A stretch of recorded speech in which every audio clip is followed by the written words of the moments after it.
no class is there. Yeah.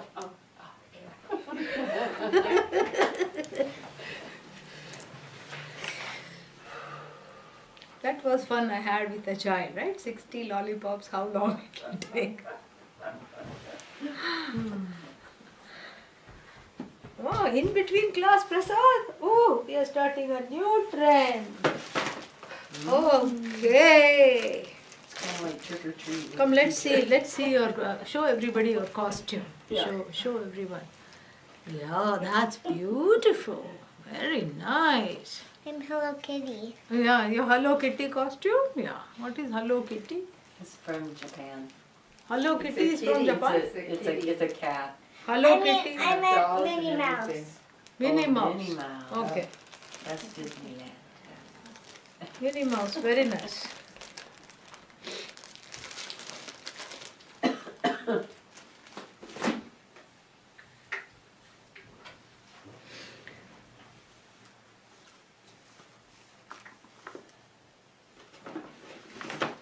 Om Sahana Bhavatu Sahana Bhunaktu Saha Viryam Karavavahai Tejasvinavadhitamastu ma vidvishavahai. Om Shanti Shanti Shanti.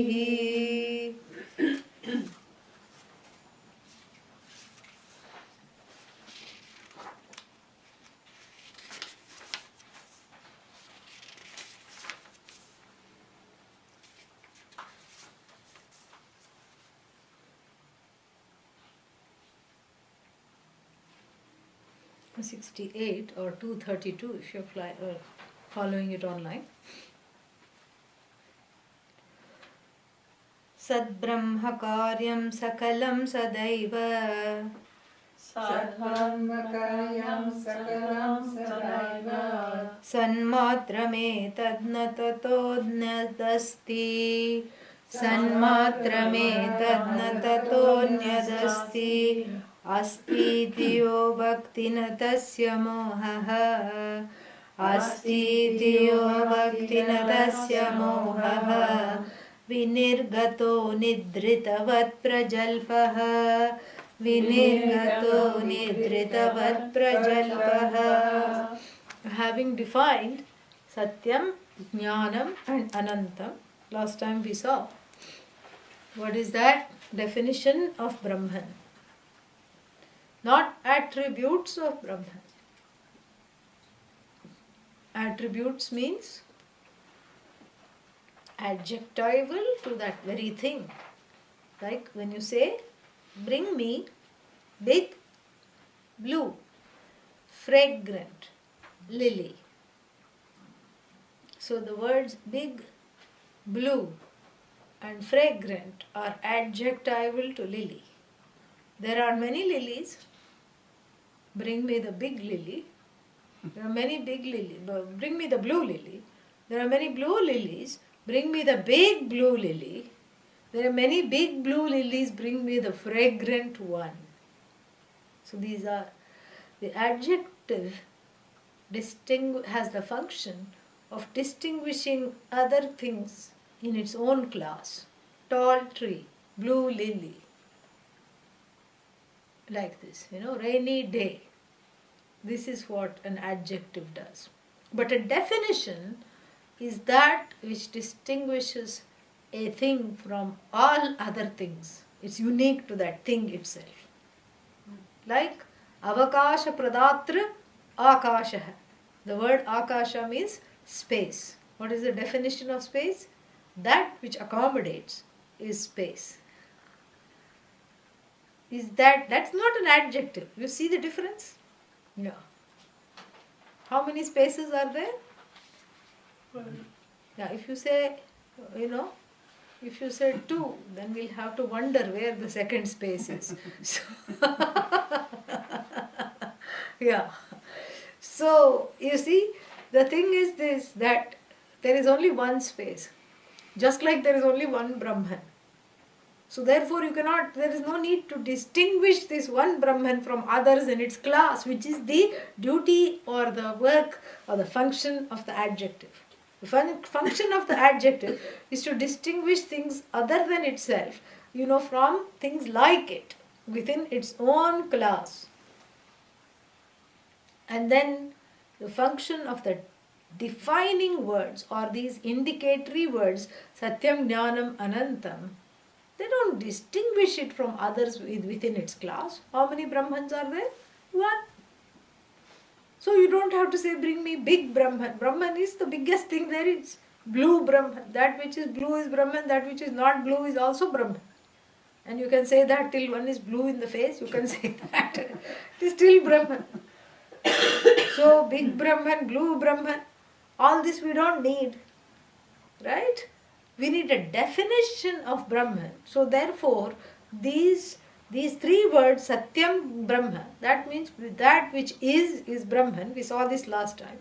The is in the pot, the is in the flower, the is in everything. In fact, I think I used the same flower last week. It's done very well. So, so from last Wednesday.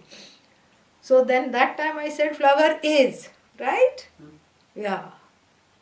Flower is from last Friday, or maybe it was from this Wednesday, we don't know. Flower is. And then last time I said flower is. Now we say what? Flower is not. Flower is not, you can say.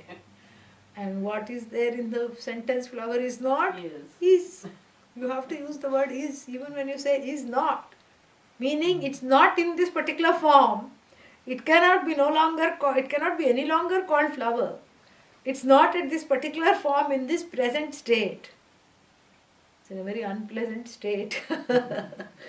So when I say flower is not, what I am saying is absence of flower is. And the flower is transforming itself into compost. Compost is. And after compost, another flower bush is. And that flower bush has what? Another rose is. Another flower is. So the is never goes away, number one. And number two, the is doesn't belong to the flower. Who does it belong to then? It's a lost is. If we have a lost and found box and we put the is, who does this is belong to? I'll tell you a very simple way. The is belongs to the cognizer of the is. Who is that? Ishvara. I. Don't say Ishvara. I. Who cognizes flower is? I. Ishvara, you don't call Ishvara. Ishvara, come, tell me that this flower exists. You don't do that. Ishvara is happily sitting. You are that Ishvara. Ishvara means what? That conscious being, which happens to be the truth of the universe, which is going to be unfolded through these very verses. That conscious being is you alone, and you are the one who says what? Flower is. It is evident to you. And who is this I? Not the moody, broody I. Not the moody, broody I. Who is this I? The I is the one who is just simple consciousness. This is just a conscious person. That consciousness is I. When I say I am, what is that I? The one who says I am? That conscious being. The one who is self-revealing, meaning aware of itself, and everything becomes evident to which? That consciousness, to which this flower has become evident, is the source of the is. The is doesn't reside with the flower. Is resides with the observer of the flower. So when I, the observer of the flower, says flower is, that means what am I saying? Is that this consciousness is observing itself really with a different word and meaning, name and form. It's unable to observe itself because it is self-revealing. It is not a thing to observe. It is everything. But that everything is noticing itself in the form of this one thing, in a particular place and time. This is so beautiful, so lovely. So where is this is? Last time I said it resides with Ishvara. What are the first two letters of Ishvara? Is, I, is. But actually the is resides with the first letter of Ishvara. What is that? I. We have reduced it even more. Is resides with I. Not the moody, broody, greedy, seedy I. Needy I. Not that I. That is just an apparition. That insecurity is a superimposition on that I, which is consciousness. And this consciousness is looking at this flower. This consciousness looks at that consciousness. This consciousness is called object of my, object of my observation. This consciousness is called the subject. And really speaking, the flower, the object resolves into the subject. When I say flower is, the flower is divested of its name and form. The is remains. The is doesn't belong to the flower. Is belongs to Brahman, which is I. Ultimately, flower is Brahman. I, the observer of the flower, is Brahman. Now, this is very, very interesting, very, very problematic. So, this Brahman observes that Brahman. Correct? Yeah. Now, will the real Brahman please stand up? Who is the real Brahman? The real Brahman is that which is the without name, without form, without that which observes without eyes. That is, we have to see. One who observes without eyes, one who smells without olfactory nerves, the one who is aware of everything, the one into which everything resolves, out of which everything emerges. That is the second definition of Brahman. This is the first definition, which is that the indicatory letters that is, which is a conscious is. It's not a dead is. A sentient is and a limitless is, because the is limitlessly exists even after the name and the flower, name and the form flower are what? Wrapped up. Is continues. Flower gone, is continues. And so this Brahman is just, it doesn't need eyes to see, because it is everything. And that everything is a superimposition upon Brahman. It is not that the everything is as real as Brahman. There's only one reality, one Sat, one is. The flower is dependent on the observer is. If there is no observer in the form of this sentient consciousness, flower can come, flower can go. Like last time I said, all these romantic poets wrote poems about that. What is that? There's one flower, the desert rose, unsung blooms, and then goes away. Nobody to smell it, nobody to enjoy it, nobody to see the colors. And again we come back to that time-tested Zen. What is that? The tree. If a redwood falls in the forest, does it make a sound? Does it? If there's nobody there. Does it? Like I said, sound implies hearer.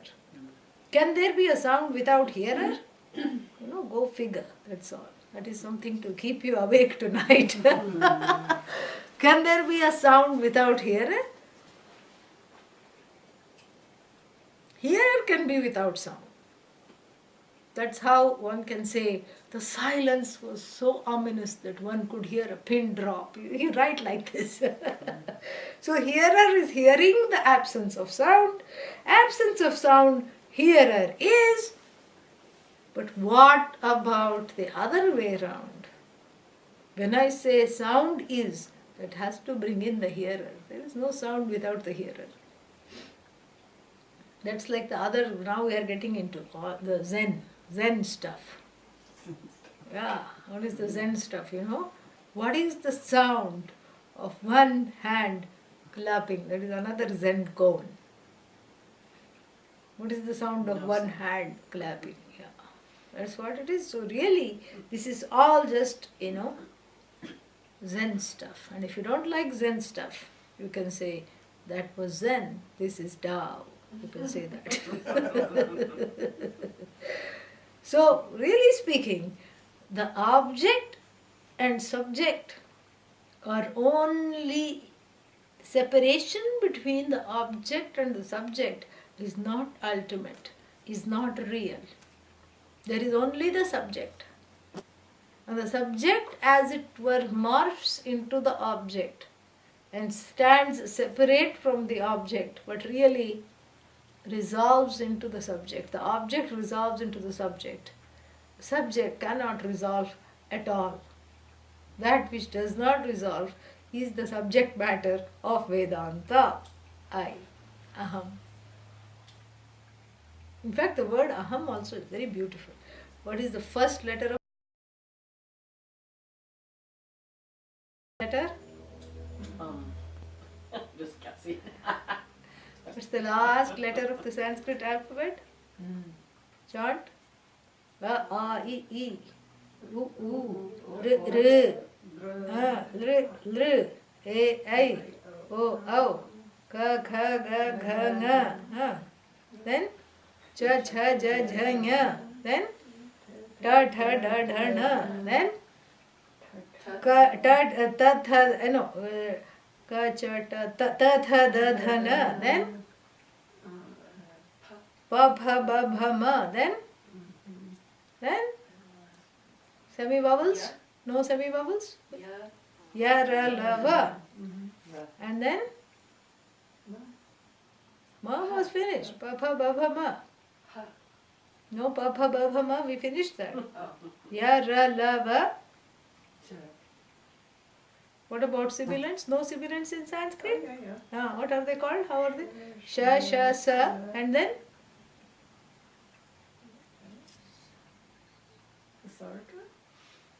No visarga. Visarga is not a letter. You have your Sanskrit chart, alphabet chart with you? Anybody has with you? Look it up. You will see something beautiful. The chart, alphabet will not be there.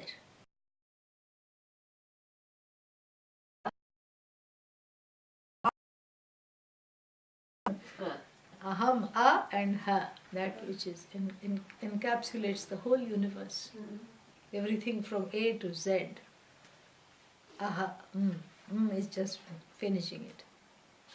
That itself shows that the subject swallows up all the objects starting from A for what? A for apple. The first word the first letter that you say, and ha, the last letter. And everything in between is the meaning of the word I, grammatically also. Very beautiful. Very, very, very, very, very, very profound. And this just illustrates what I'm talking about.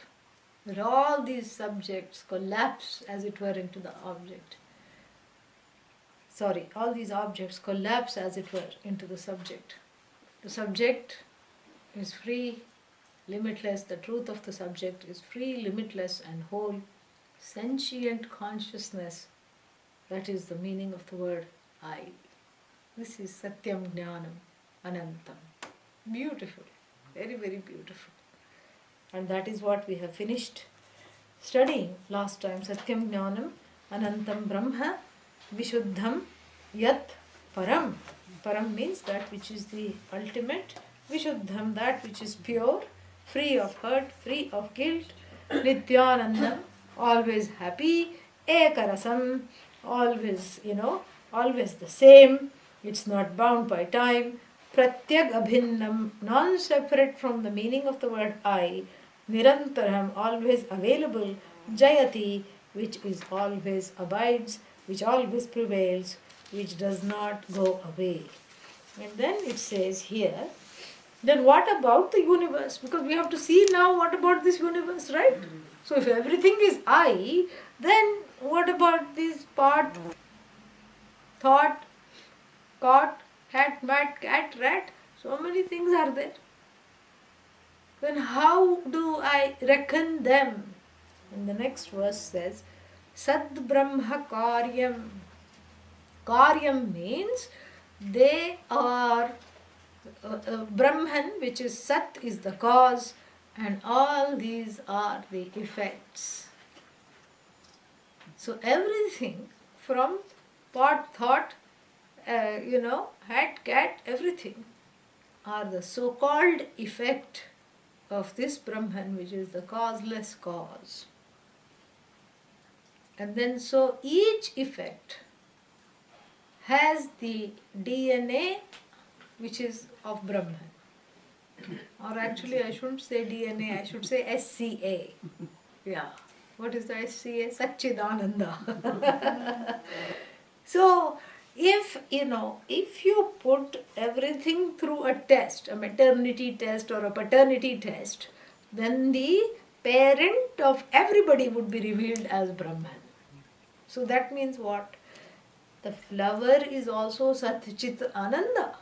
The observer of the flower is also Sat Chit Ananda. Oh, but if it is Sat Chit Ananda, how does it die? I just told you, I spent 1.5 classes telling you it does not die. The is shifting. Actually, the is not shifting. The word and meaning, name and form are shifting.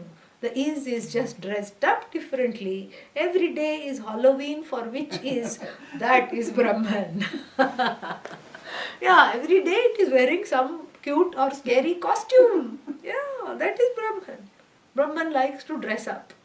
Sometimes it dresses up as Ishvara, sometimes it dresses up as Jiva. This is Brahman. Yeah. Maya is the seamstress. She is very busy stitching outfits for a Brahman. Yeah, she puts Brahman in wonderful outfit, robes full of sequins and all these diadems and and then that becomes Ishvara and you say, oh, this is Ishvara, wonderful, spare me, Trahimam, Pahimam, spare me, have mercy, mercy, mercy, help, I am this helpless person. And who is crying for help? It's the same, one is wearing the Maya costume of helplessness. Maya stitches for the Jiva a tattered costume of a beggar, one who keeps begging for help. You take away the costumes, what is the beggar? Satyam Jnanam Anantam, Sat Chit Ananda. You take away the sequined robes of Ishvara, what is that? Aham, Sat Chit Ananda. That is that Mahavakya. That is what is called Mahavakya, the sentence that talks about the unity. So then all this manifest universe has to be seen as what? Sad Brahma Karyam. Karyam means just as it were a creation or a manifestation of itself, Brahman, in the form of so many things. Sakalam Sadaiva. And then so each thing is Sanmatram etad na tataha anyad asti. So each thing is Brahman alone. So it's Brahman plus something. Brahman plus name and form flower. Brahman plus name and form pot. Brahman plus name and form clay, Brahman plus name and form glasses, Brahman plus name and form computer, chocolate, whatever it is. It's all Brahman with various names and forms for you to enjoy. Oh, but why do I need so many things? Why does a person need so many things? Why do you need anything? Why do you need so many clothes? Why do you need so many restaurants to go to? And you say, oh, I have already been here last week, I need a new place. Why do you need so many chocolates? White chocolate, dark chocolate, chocolate with salt, chocolate with toffee, chocolate with cherry, chocolate with all kinds of things. Chilies, they put all kinds of things in the chocolate now. Oh, that's just for fun. This too is just for fun. This too is just for fun, not to be taken seriously. When you take it seriously, the Jagat becomes samsara. Jagat means the manifest universe becomes samsara. So it shouldn't be taken seriously, and that is what is Sanmatram. So everything shines of Brahman, just like one gold, million ornaments. The shine belongs to the ornament or to the gold? The gold. Sure? Yeah. And then the color of the ornament is the color of gold. The shine of the ornament is the shine of gold. The weight of the ornament is really the weight of gold. What is this so-called ornament? For ornamentation purposes only. It's just a worded meaning, name and form. So the same gold you enjoy in the form of a ring, in the form of a bangle, in the form of a chain, in the form of a bracelet, anklet, everything. It's the same gold. So too this whole universe is same Satchit Ananda in the form of the annoying in-law, in the form of the annoying outlaw. Same thing. Same Brahman. And then what? Na tataha anyat asti. There is no alternative reality other than Brahman. There is nothing other than Brahman at all. Sanmatram etat vibhati na tataha anyat asti. And then supposing somebody says, no, you're wrong. And you have to stamp the foot at this point. No, you're wrong, somebody says. Asti. Asti means there is something other than Brahman. So what do you say to the person? You say, long live. Ayushyaman bhava means may you live long. Why? So that at least if you have a long life, you will have more opportunities to get rid of this ignorance. We are blessing you to have a long life. Why? Because it is very clear, na tasya mohaha vinirgataha. Vinirgataha means gone. Mohaha, delusion. Na gone means not gone. Tasya mohaha, that person, when the person says there is something other than Brahman, that means they have not understood V for Vedanta. Even one letter of Vedanta they haven't understood. Na tasya mohaha vinirgataha. Their delusion is not gone. And so what should I do for such people? How should I take what they say? Because there are so many sayers of this, many realities, of too many things there, etc. So how do I take, with what kind of veracity should I take their words? With the same seriousness you should take their words as you would for someone who is blabbering in the sleep. People talk in the sleep. People walk also, but here we are not talking of sleepwalkers, we are talking of sleep talkers. So sometimes you will see even animals, they will bark in the sleep, they will meow in the sleep, and then they will, shake in the sleep. So just like that, people also, they'll say kinds of things. So think of this one as a sleep talker. And if in the sleep, supposing somebody says, yesterday the sun and the earth went and collapsed into the sun, because that's what happened yesterday. This is what somebody is saying in the sleep. Do you take it seriously and start running around? No. You just say, oh, they don't know what they are saying because they are not aware of the truth. They are asleep to the truth of what really is. And therefore they are just blabbering something. So let's say the person is awake and says, there is something other than Brahman, there are two things. Brahman is one thing and the Jagat is another thing, and never the twain shall meet. Just like parallel lines, Brahman and Jagat are going side by side. If somebody says, treat them with the same seriousness as you would treat a blabbering, sleeping person. Why?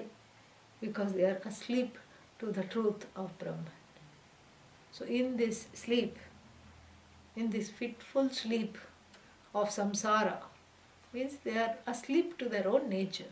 They are asleep to the truth of what is. So they keep on going on saying something because of that delusion. Don't take them seriously. Because all there is Sat. And this Sat, Vibhati, shines in so many ways, in so many forms, so many names, so many words, so many meanings. One Sat.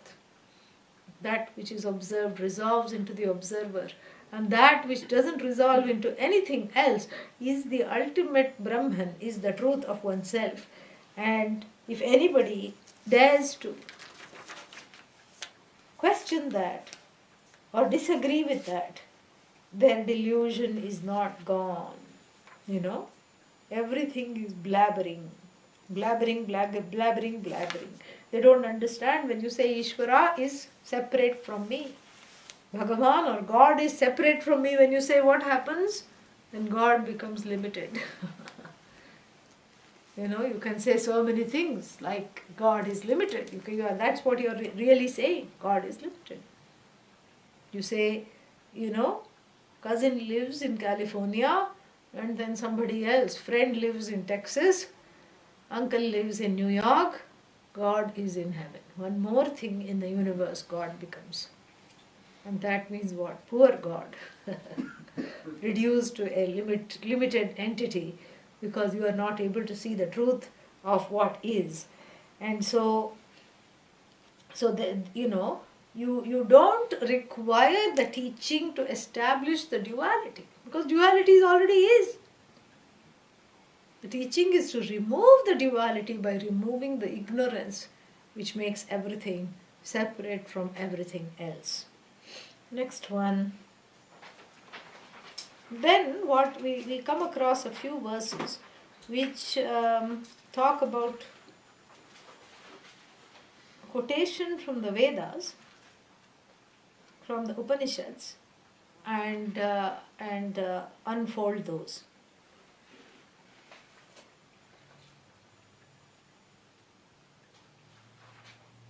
Brahmaiva vedam vishwamityeva vani. Brahmaiva vedam vishwamityeva vani. Shrauti brute tharvanishtha varishtha.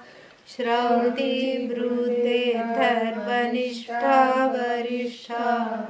Tasmadetad brahma matram hi vishvam. Tasmadetad brahma matram hi vishvam. Nadhishthānāt bhinnataropitasya. Nadhishthānāt bhinnataropitasya. So this is one sentence that is being examined in this. Sarvam khalvidam brahma. And this is from the Atharva Veda, probably from the Mundaka Upanishad. Sarvam, all that is here. Khalu, indeed. Idam, this. Brahma is Brahman. All that is here is Brahman. That is the Vakya, the sentence from a Upanishad, from a text called Mundaka Upanishad. And that is being examined here. So let us see the meaning. Brahmaiva Vedam Vishwam. Brahmaiva Idam Vishwam. This universe is Brahman alone. Iti, thus, eva, indeed, Vani. Vani means the saying. Shrauti. Shrauti Vani means the saying from the Upanishad. Shrutam is called Shrauta, that which is heard, the Upanishad. Brute declares. Atharva, the Atharva Veda declares, because the Mundaka Upanishad belongs to the Atharva Veda. So it declares, Varishtha, the most exalted of the Upanishads, declares what? That all this is here is verily Brahman alone. Tasmat etad brahma matram hi sarvam vishwam. So everything is Brahman alone. Brahman alone. Nothing other than Brahman. And so and what is the last word is na adhishthanat bhinnata asti aropitasya. The last line. So adhisthana and aropita, there are two concepts, technical concepts that we have to learn, which are very beautiful. And the technical concepts are such that we have to see this properly. One is the adhisthana means the truth of everything. Like the clay in relation to this pot is the adhisthana of the pot. It doesn't have a what's its name? Translation. The word adhisthana. It's not the basis, it's not whatever. Truth is basically the ultimate, the only translation that I can think of. So, what is the adhisthana of the pot? Clay, correct? What is the adhisthana of clay? You can say molecules or particles or whatever it is. What is the adhisthana of ornament? Gold. Gold. Like that. What is the adhisthana of, cloth? Yarn. Like this, adhisthana. So what is the adhisthana of the entire Jagat? Brahman. Brahman is the adhisthana of the Jagat, the truth of the Jagat.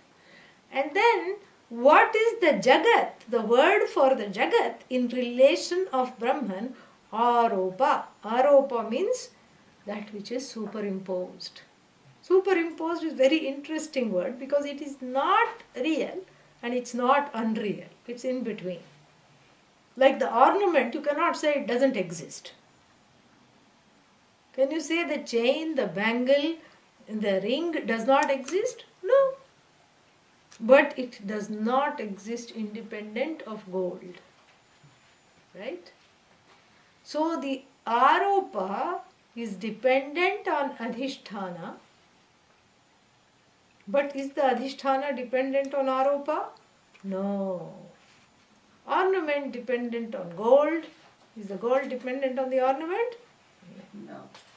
Pot is dependent on clay. Is the clay dependent on the pot for its existence? No. No. So the whole Jagat is dependent on Brahman. Mithya. In the Brahman is not dependent upon the Jagat. Otherwise we will have a case of mutual codependence which is not there. Like sometimes Brahman supports the Jagat. And other time Brahman goes to the Jagat and cries, I don't know what I have done. And Jagat says, now, there. So, this is not the case.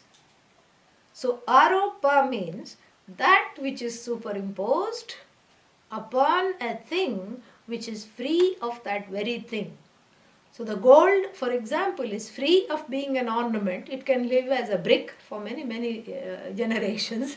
Before it is, it can live as bullion, it can live as gold coin, so many things.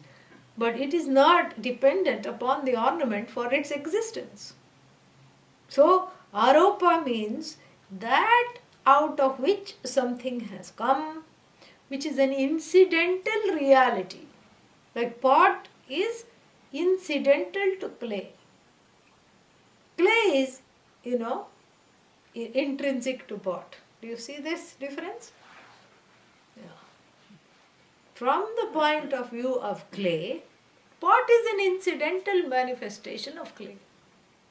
Because the clay can be manifest as a figurine. You can have Krishna made of clay, a beautiful Krishna. You can have a lid for this pot, also made of clay. You can have another pot, our little crack pot, made of clay. You can have so many things, vessels made of clay. You can have so many objects made of clay. You can have musical instruments made of clay. So pot is, an incidental manifestation of clay. This is what is the meaning of the word aropa. That it comes and goes. Its existence does not have any say over the existence of the thing from which it came. Its existence is incidental to the source. And also its existence is without the source, it cannot exist.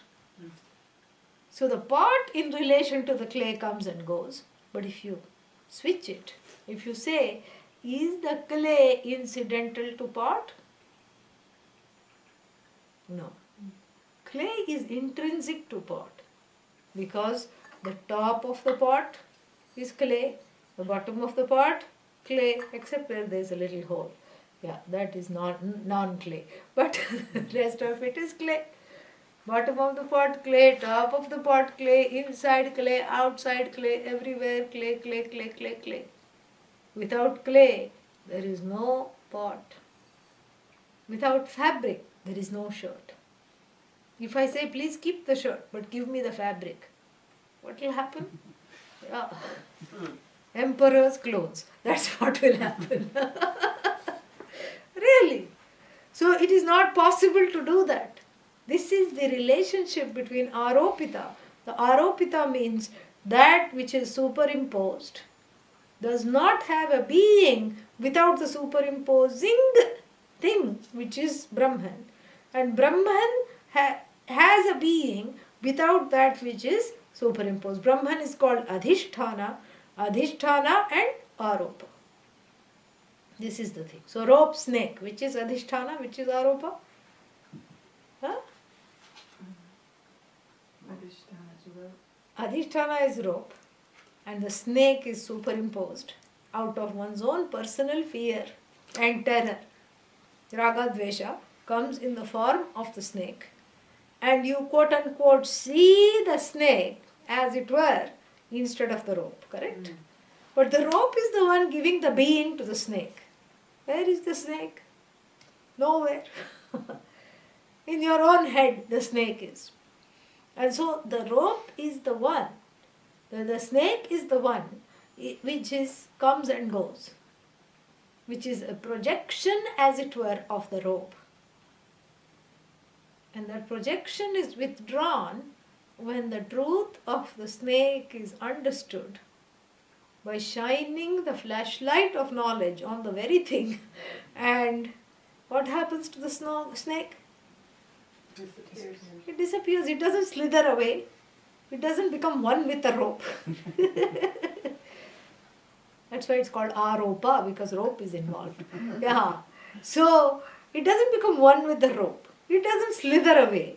What happened to the snake? The projection is withdrawn in the light of the truth, in the flashlight of knowledge, that all there is this rope, which has 3 bends and which is a little thicker on the top and narrower on the bottom, giving the impression of the snake. So the impression is corrected, correct? Yeah. So too, when you say Brahman and Jagat are 2 separate things, the Upanishad comes as a beacon of light. Here the Atharva Upanishad, what is that? The Mundaka Upanishad comes and says, Sarvam Khalvidam Brahma. All this is verily Brahman. And what happens to the Jagat? Like the snake, it is falsified. Yeah, falsified. It is there to enjoy, and then it is not the ultimate truth. This is the Aropa and Adhisthana. These are technical terms, and so please keep them in mind. And this is what we have to see, because so who do we catch hold of? If you catch hold of the projection, it comes and goes. It is finite. It is just a projection. If you catch hold of the projection as the ultimate, then one is in samsara, because one is catching hold of straws in order to be rescued from drowning in the sea of ignorance, where the alligators of raga dveshas and the sharks of doubt and despair are circling to get one all the time. You know, like those black triangles you see in comics. So you don't catch hold of the aropa. You catch hold of what? Adhisthana. Yeah. You catch hold of the adhisthana, then what? Then the fear and the water, the sea of ignorance recedes when I see the truth of the Jagat and catch hold of Brahman as the truth of myself. For that alone all worship, to understand this, to get to the place of letting go of the pain and the sorrow. For that alone is the worship, for that alone is seva emphasized, for that alone is emphasized all other things that we do to understand this very thing. But this is so simple, yes. But what happens? The blocks are also so many. So there is one aropa, one adhisthana. What is that adhisthana? Brahman. And this whole Jagat is the aropa, superimposition as it were of Brahman. And why do I not understand it? Because I myself become the adhisthana to my own projections. in the form of beliefs, in the form of thoughts, in the form of all these things. I become an adhisthana of my own projections. And therefore what? I don't understand this, samsara. So another very interesting, delightful prospect is to see the truth of the fact that I have to first withdraw my personal projections before I can appreciate everything as a projection of Brahman, which doesn't have to be withdrawn. Yeah, very beautiful. Yeah. In order to appreciate the other projection, I have to withdraw my own projections which stand as a block of appreciating this multitude. So beautiful. And we will stop here for today. Om Purnamadah Purnamidam Purnat Purnamudachyate Purnasya Purnamadaya Purnamevavashishyate Om Shanti Shanti Shanti Harihi Om Shri Gurubhyo Namaha Harihi Om. I have one question, a kind of an announcement to make. I learnt only today that the Gita group has folded up. I didn't know until today. In fact, I was wanting to see if we can split this class into... You're free on Thursday? I will be free on Thursday after the first week of November. Oh, so next week you're free? No, not next week, the following week. Yeah, okay. Oh. Then, so I will also talk with... Are you free on Thursday? I have another group that... Oh, they have that group that meets. everything. Okay. But Friday, this time is good for you for this Friday, class? Monday, Tuesday, Wednesday. Yeah. So let me see, maybe we will make it Tuesday and Friday. Because I think 2 hours is a long time to Tuesdays I teach always. yeah. Which Thursday is free for you? Is I have Thursday a a good group day? usually from 7 to 8:30. 6 to 7? Thursday? 6 to 7 would work. Work for you? And that's which day again? Thursday? Okay. Would that work for you? Yeah, no, this is the other class that Oh. we're talking about. Yeah. This is the, This isn't this one. no, Yeah. this one we won't move. Okay. But she can come on Thursday? Pavni, I think Pavni? so. I think so. I will look at the list again that somebody thankfully and nicely compiled an Excel sheet of people's schedules. I will look at that. And Thursday 6 to 7 I think was another possible prime time. But since I thought that this was still going on, I desisted from using that thing. It was a sort of a temporary thing, but... Yeah, that's why I'm asking now. Mhm. Thursday is okay for you? Mhm. Okay. So I might make it Thursday, the Shvetashvatara Upanishad, after discussing with Pavni. If that happens, we will send out a... But I would have to leave right at 7 because Yeah, the yeah. other class starts Yeah. at 7. We'll leave at 7. I finish, Just around the corner. a little earlier anyway, so it's no problem. So we'll try doing that. I will talk to Pavni and see what happens. Om Shanti Shanti Shanti. Here we can.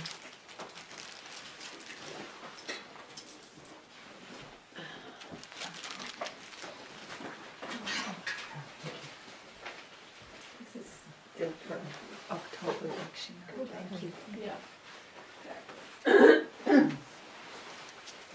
Om Namah Shivaya. Did you get prasad? Working on I it. think it's going Just around. got here. Very Oh, good. thank you. Sneaking up behind you. Sneaking up Yeah. behind you. Yeah. And we need to